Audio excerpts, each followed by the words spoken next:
Olá, ouvintes! Estamos de volta com mais um podcast Vamos Falar de Saúde da Rede de Hospitais São Camilo de São Paulo. Neste episódio, vamos falar sobre saúde do idoso.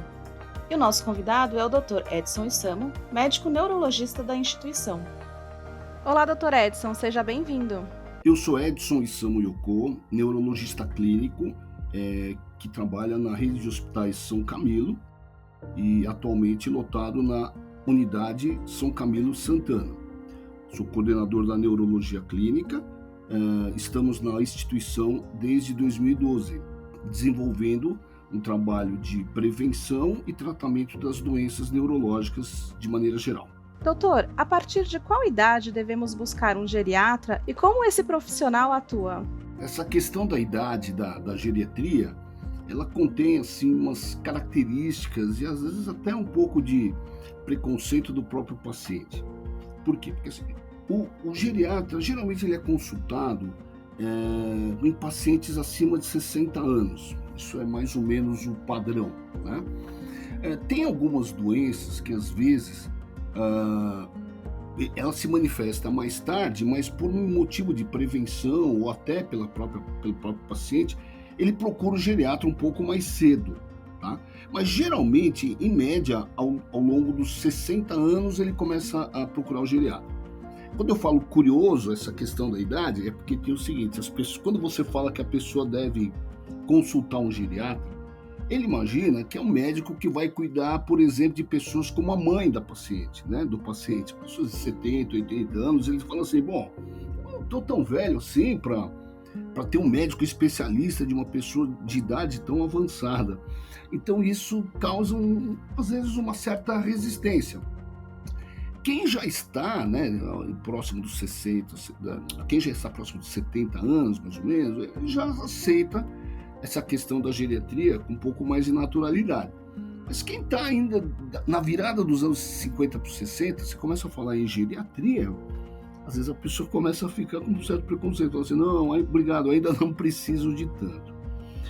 A geriatria é uma especialidade médica interessante porque ela faz o gerenciamento clínico. É como se fosse o clínico geral do paciente numa idade um pouquinho mais para frente.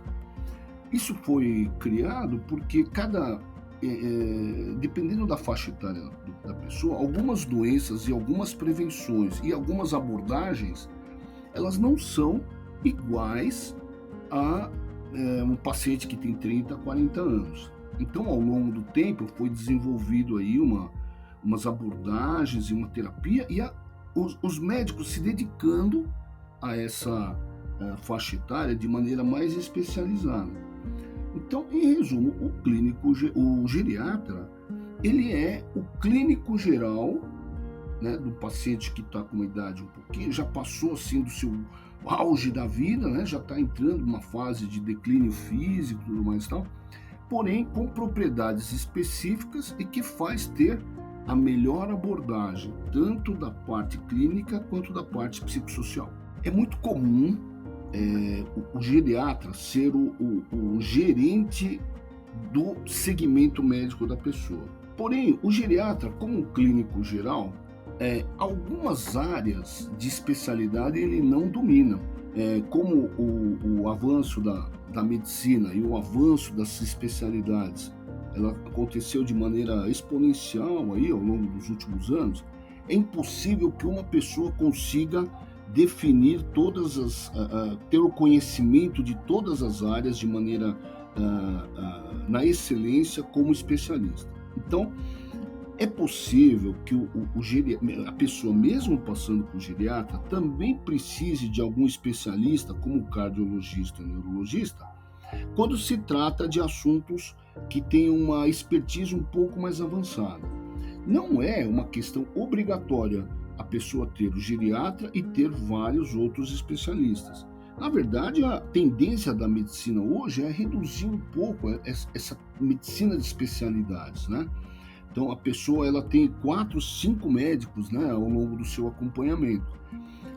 Isso é uma realidade que aconteceu nos últimos 20, 30 anos, isso ainda se pratica, mas a tendência é que o geriatra consiga gerenciar e recolher e acolher melhor essas coisas das especialidades. A presença dos especialistas valeria mais a pena em assuntos onde o médico precisa de uma expertise diferenciada. Se for apenas uma questão, assim, o paciente passa com o geriatra e precisa só de um remédio para pressão alta, ele não precisa passar com o cardiologista, o próprio geriatra pode resolver isso. Agora, se ele tiver uma doença que é só tratado pelo cardiologista, ou se a hipertensão arterial dele, por exemplo, né, não está se resolvendo com as medicações mais comuns, aí o cardiologista pode ser acionado para acompanhar junto. Mas a tendência hoje é evitar que o paciente, já na fase da geriatria, tenha muitos médicos, tá? Eu tinha um professor antigo, Dr. Wilson Sanvito, um grande neurologista, que ele falava assim: quem tem um médico, tem um médico. Quem tem 2 médicos, tem meio médico. Quem tem 3 médicos, acaba não tendo nenhum médico, porque é muito difícil se entender, ainda mais com pessoas que não se encontram. E, na prática, a gente observa isso, e a tendência hoje é diminuir um pouco essa situação. Doutor, quais as doenças mais comuns que ocorrem em pessoas com mais idade? Olha, a ocorrência das doenças depende muito do histórico do paciente, né? Tem que ver o que aconteceu ao longo da vida dele, o histórico familiar, atividade profissional, tem uma série de coisas que interferem. Mas, de maneira geral, o paciente com mais idade, ele é tratado para hipertensão arterial, para diabetes, né? Para doenças neoplásicas, de maneira geral, tá? Qualquer tipo de doença neoplásica. E ligado à hipertensão arterial, à diabetes, você acaba tendo as doenças relacionadas às manifestações arterioscleróticas. Manifestações arterioscleróticas não significa de ter comprometimento mental, cerebral, como se fala comumente, né? A pessoa está esclerosada. Tá? Esse tipo de palavra nós não usamos na medicina. A hipertensão arterial e diabetes, ela acelera um processo de envelhecimento dos vasos sanguíneos, onde os vasos sanguíneos vão ficando mais endurecidos, por isso que é a arteriosclerose, e você vai causando fenômenos de obstrução.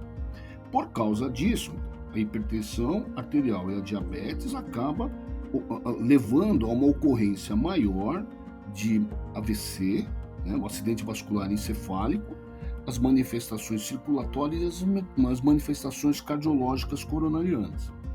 Então, em resumo, quais são as que ocorrem mais? Hipertensão arterial, diabetes e suas complicações. Acidente vascular encefálico, condições circulatórias coronarianas, doenças neoplásicas e também, hoje, um aumento muito grande de diagnósticos e segmentos de pacientes com demência. As demências existem vários tipos. E a doença de Parkinson. Doutor Edson, explica para quem está ouvindo a gente quando que o paciente idoso deve buscar um neurologista. Aí nós temos situações diferentes, né? Por exemplo, se a hipertensão arterial e a diabetes acabou causando um problema arteriosclerótico cerebral, a pessoa vai ter um acidente vascular encefálico. Geralmente o primeiro atendimento é hospitalar e depois ele deve fazer o segmento ambulatorial com o neurologista. Isso é uma das coisas. Quando a pessoa não está dentro do ambiente hospitalar, não teve uma coisa emergencial que vai precisar do neurologista depois, geralmente o neurologista ele é procurado quando o paciente começa a apresentar complicações da área da cognição e da área motora, né? O que é isso daí? A área da cognição, a cognição é um conjunto de coisas que o cérebro faz, né? Como comportamento, linguagem, memória, atenção, desempenho profissional, tudo mais tal. Então, quando a pessoa começa a ter esse tipo de perturbação, isso começa a atrapalhar as atividades da vida diária, já é uma das coisas, um dos motivos para procurar um neurologista. Quando começa a haver uma diminuição da atividade motora, né? Uma rigidez muscular, paralisia de algum braço, a perna, a pessoa ela conseguia fazer alguns movimentos e hoje começa a ter dificuldade, isso também é um dos motivos para procurar um neurologista. Se acontecer uma dessas duas coisas, valeria a pena. Dessas três coisas, né? Segmento depois do hospital, sinais de deterioração cognitiva ou alteração motora que preocupe a pessoa. E como um familiar pode ajudar esse paciente que tem o diagnóstico de demência, de Alzheimer ou Parkinson? Então, como ajudar o paciente com diagnóstico de demência ou de Alzheimer, por exemplo? Então, primeira coisa, nós entendemos que esse tipo de manifestação, esse tipo de doença, são doenças degenerativas. Ou seja, os neurônios que atuam nessa área da memória ou do movimento automático, que é o do Parkinson, eles sofrem um processo de envelhecimento e de morte. Então vai havendo uma diminuição de células em atividade que estavam fazendo as funções normais e agora não estão mais. Os neurônios, de certa maneira, eles vão morrendo mesmo, né? Vai havendo uma diminuição de neurônios em atividade. Essa é a característica da doença degenerativa cerebral. Essa questão, às vezes, ela é de difícil abordagem, porque o próprio paciente e os familiares, às vezes, eles não conseguem entender ou assimilar de maneira adequada que o quadro de demência ou de Parkinson é um quadro degenerativo fixo que ele pode evoluir. E a velocidade de evolução depende de cada pessoa. E que os tratamentos, eles podem ajudar a estabilizar a velocidade, mas não curar a pessoa. Então, conversar com o paciente e com os familiares, porque às vezes o paciente já está tão comprometido que ele também não consegue ter a compreensão exata do que está acontecendo com ele, mas você conversar com os familiares, é importante esclarecer essa situação, que são doenças degenerativas, onde infelizmente não tem uma cura conhecida, mas você pode tentar controlar. Essa questão ela é importante porque às vezes tanto o paciente quanto os familiares eles ficam inconformados pela ausência às vezes de resultado aos tratamentos, né? Mas uma vez explicando tudo isso, depois nós vamos fazendo as orientações por exemplo, diagnóstico, estabelecer o diagnóstico, então nós vamos utilizar todo o conhecimento médico até hoje sobre esse assunto, ou para demência ou para Parkinson, instituir as medicações e instituir as orientações de fisioterapia, fonoaudiologia, nutricionista, tudo mais tal. E com os pacientes, os familiares dos pacientes, nós recomendamos muita serenidade e paciência e fazer com que as pessoas entendam que aquelas alterações não são de culpa da vontade do paciente. São coisas que estão acontecendo onde ele não tem mais controle. Por que eu falo isso? Porque é muito comum você fazer a consulta com a filha, por exemplo, e o pai que está com uma demência, e a filha reclama para o médico. O meu pai, ele sempre me tratou tão bem, agora ele fica me xingando, ele é muito agressivo comigo. Então, isso não é culpa dele, né? É manifestação da doença degenerativa. Só que as pessoas elas ficam muito ainda, elas têm uma expectativa de que o cérebro da pessoa com demência ou com Parkinson vai funcionar igualzinho ao do familiar. Então ele tem uma expectativa que a lógica e o entendimento seja igual. Infelizmente não é mais. Essa é uma questão importante para diminuir as questões de tensão entre os envolvidos, porque os familiares próximos ficam inconformados, porque o paciente com demência ou com Parkinson, ele não reconhece o familiar, ele trata mal, ele acha que a pessoa é um estranho, ele não quer mais tomar banho, ele não quer mais fazer as coisas que fazia no passado, e para o familiar isso é como se fosse um tipo de vingança do paciente, com uma agressão, né, uma agressão pessoal mesmo, tal. Então, a primeira coisa é a gente explicar para todo mundo o que é essa doença, inclusive para os familiares, e para evitar essas tensões. Os familiares, as pessoas envolvidas, os cuidadores que tiverem essa compreensão, vão sofrer muito menos do ponto de vista emocional, e vão causar também, com entendimento, o acolhimento e carinho, vão tratar melhor o paciente doente. Além disso, estabelecendo o diagnóstico, escolhendo o perfil, observando o perfil do doente, fazemos as opções medicamentosas, né? E fazemos também as orientações para medidas de saúde geral.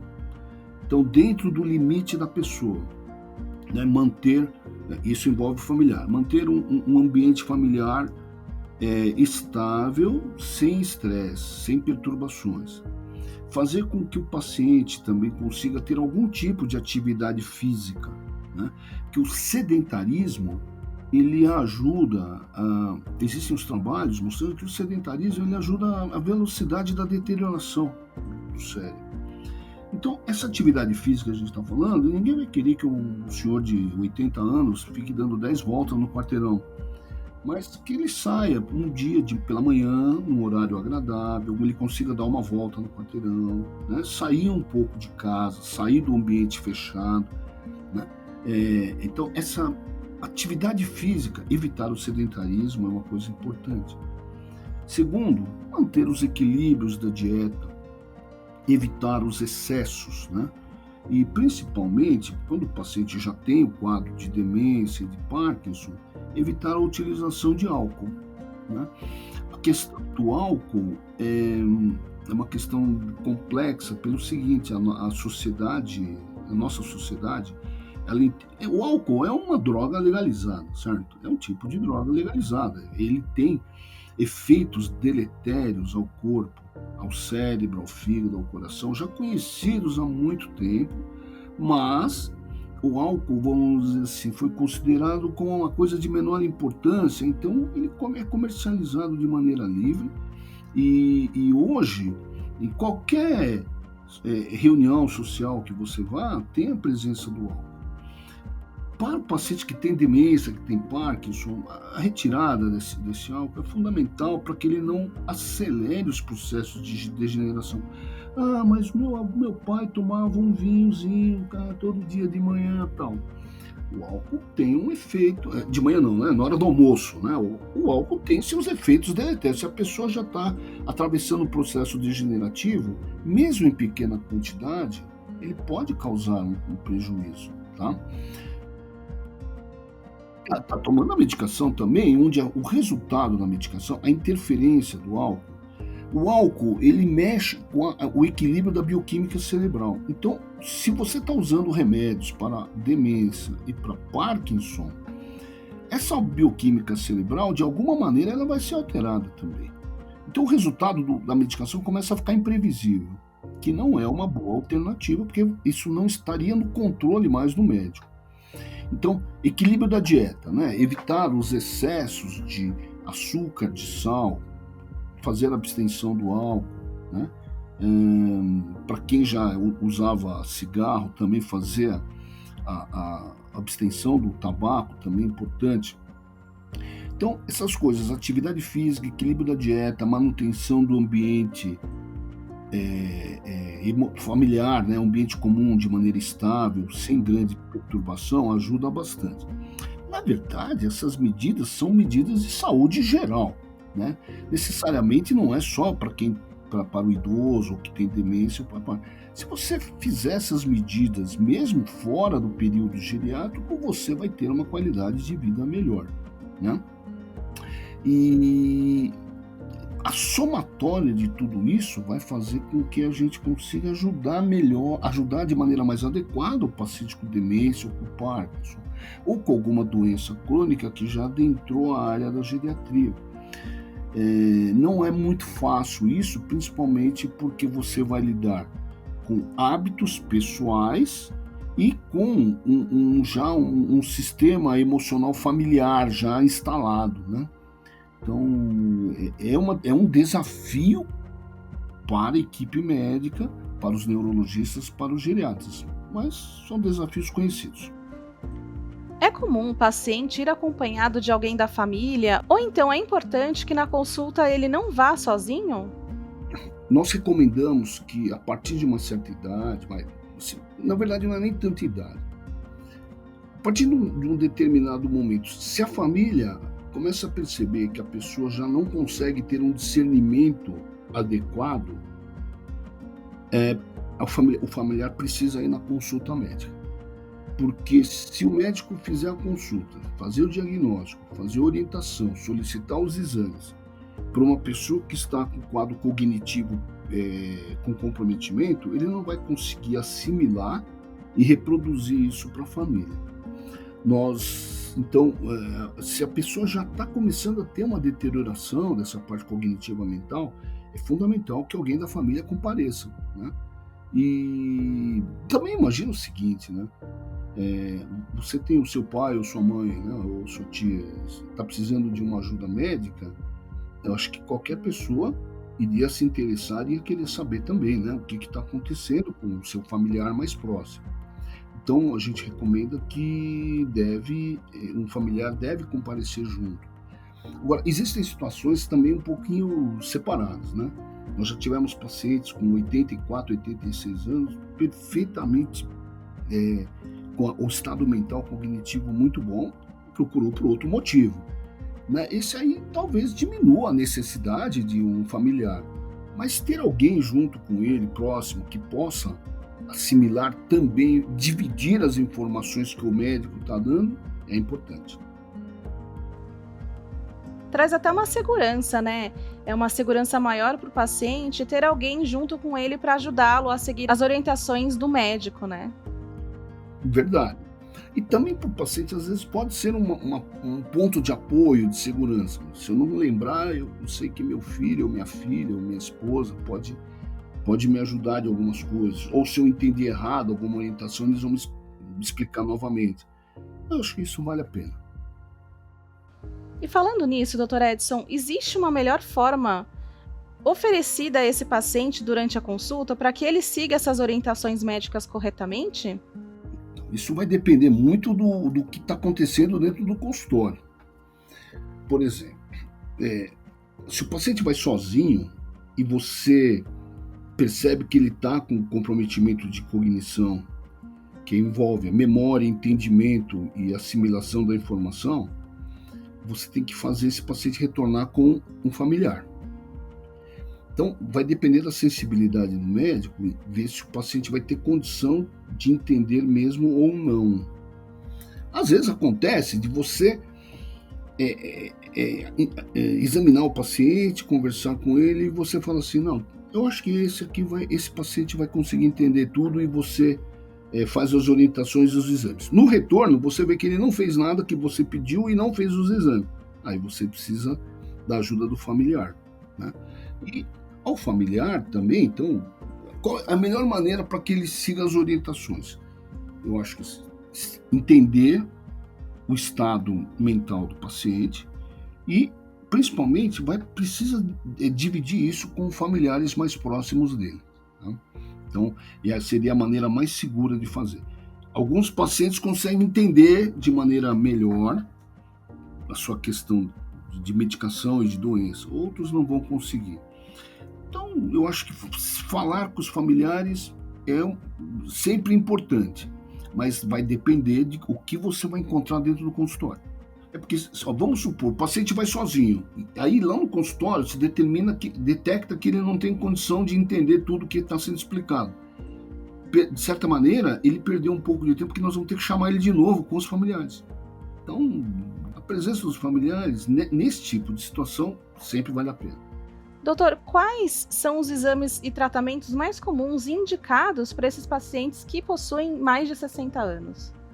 Para o paciente acima de 60 anos, ele precisa de toda a estratégia e os exames que o clínico, de maneira geral, também precisa.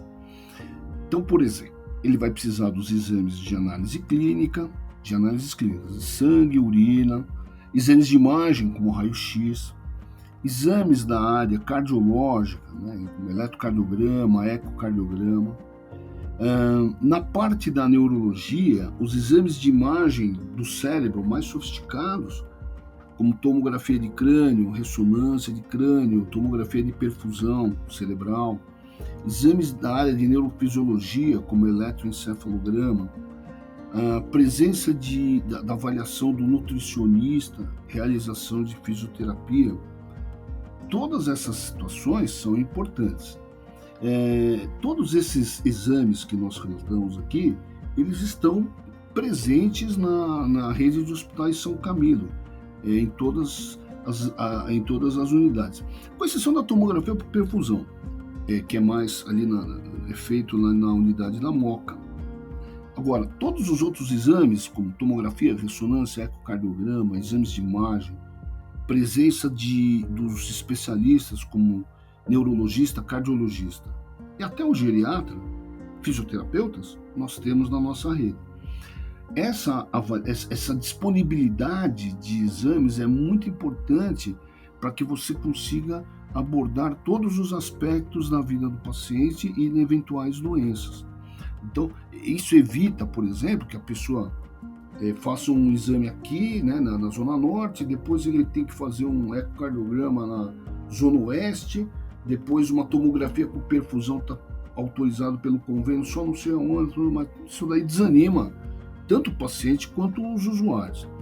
Então, ter todas essas alternativas de profissionais médicos, exames e terapias é muito importante para segmento e adesão do paciente ao tratamento. Na nossa experiência lá no São Camilo, a unificação do prontuário ele é extremamente interessante, porque nós conseguimos consultar o que o paciente fez no pronto-socorro com o exame laboratorial que ele fez ambulatorialmente e com as consultas também, além das internações. Então, eu fico tranquilo em relação, por exemplo, trabalhar num local como São Camilo, onde você consegue ter todas essas informações dentro do seu consultório médico. Isso é uma coisa importantíssima. Como garantir que todos tenhamos um envelhecimento saudável? A questão do envelhecimento saudável ele não começa só no envelhecimento, ele começa às vezes desde a fase mais jovem do paciente. Então, atentar para essas medidas de saúde geral que devem acompanhar a vida inteira, né? Evitar o sedentarismo, evitar excessos na dieta, né? Evitar a utilização de bebidas alcoólicas e cigarro, evitar a utilização de drogas, né? Mesmo que são essas drogas recreativas. Fazer com que o seu cérebro tenha alguma atividade cognitiva interessante, como leituras, aprender idiomas, aprender música, que faz atividade de várias... ele faz ativação de várias áreas cerebrais. Se você vem caminhando com isso ao longo do tempo, você terá um envelhecimento mais saudável, né? Diferentemente daquela pessoa que já desde a adolescência já vem se estragando, né? Excessos de dieta, obesidade, sedentarismo, faz utilização de bebidas alcoólicas em toda festa da faculdade, festa familiar, com certeza alguma repercussão vai ter na sua fase de envelhecimento. Outra coisa é você manter atividades, questão da atividade cognitiva, de você fazer alguma coisa que mexa com a ativação cerebral, ela é muito importante. E também a gente observa que se você tiver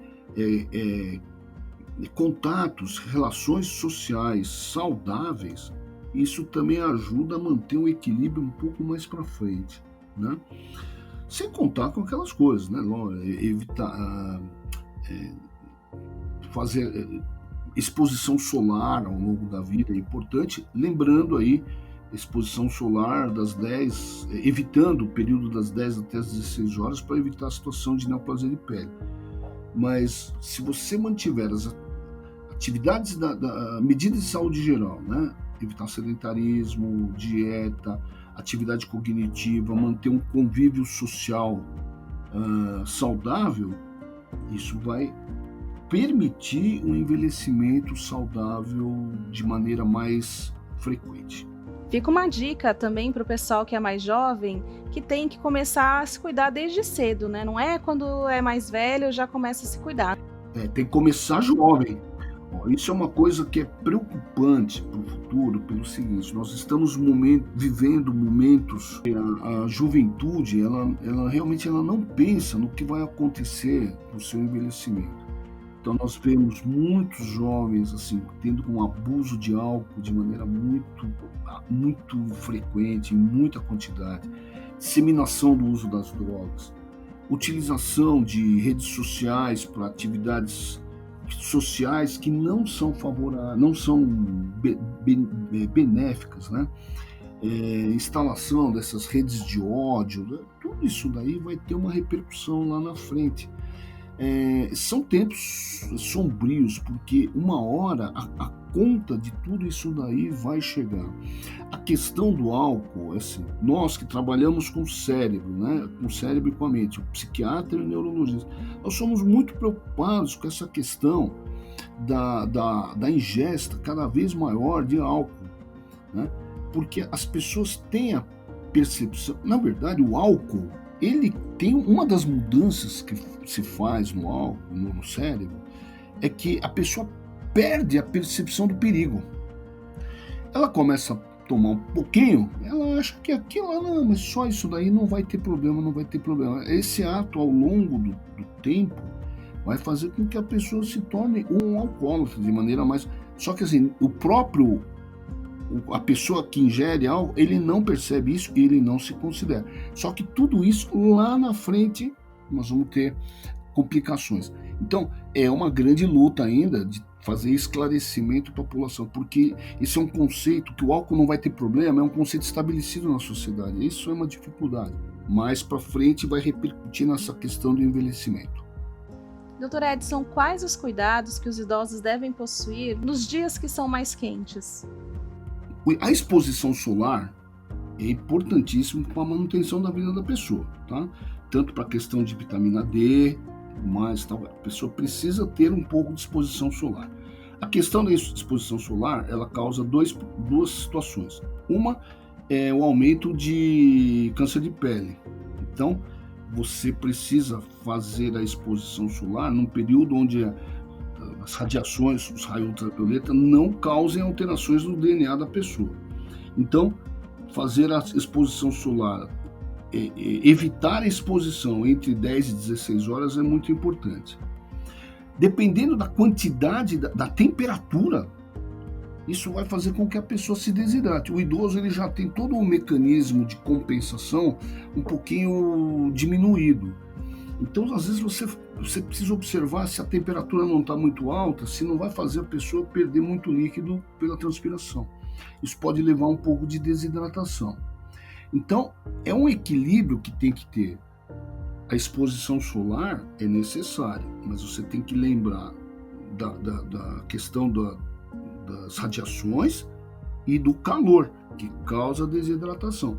Desidratação é um negócio tão complicado para o idoso, porque nós tivemos casos nos Estados Unidos, acho que 1 ou 2 anos atrás, teve uma onda de calor que os idosos eles morriam, faleciam durante o sono, porque desidratavam muitas horas, por causa do calor, não precisava nem ter radiação. Então, se for fazer a caminhada, fazer uma boa hidratação previamente, fazer a caminhada, dependendo da quantidade de calor, reidratar depois da caminhada. Tá? Agora, a energização, os benefícios que a exposição solar trazem são muito importantes e que nenhuma medicação vai trazer. Então é importante se manter hidratado, tanto com líquidos quanto com alimentos, né? E também aproveitar que aqui no Brasil a gente tem essa variedade de frutas, né? Então a gente tem essa opção de incluir esse tipo de alimento na nossa dieta. Dr. Edson, o senhor tem alguma história, ou então alguma situação que você gostaria de compartilhar com quem está nos ouvindo? Olha, na verdade tem uma situação hospitalar que talvez valeria a pena mencionar, que é assim... no hospital, às vezes não só no hospital, às vezes no consultório também.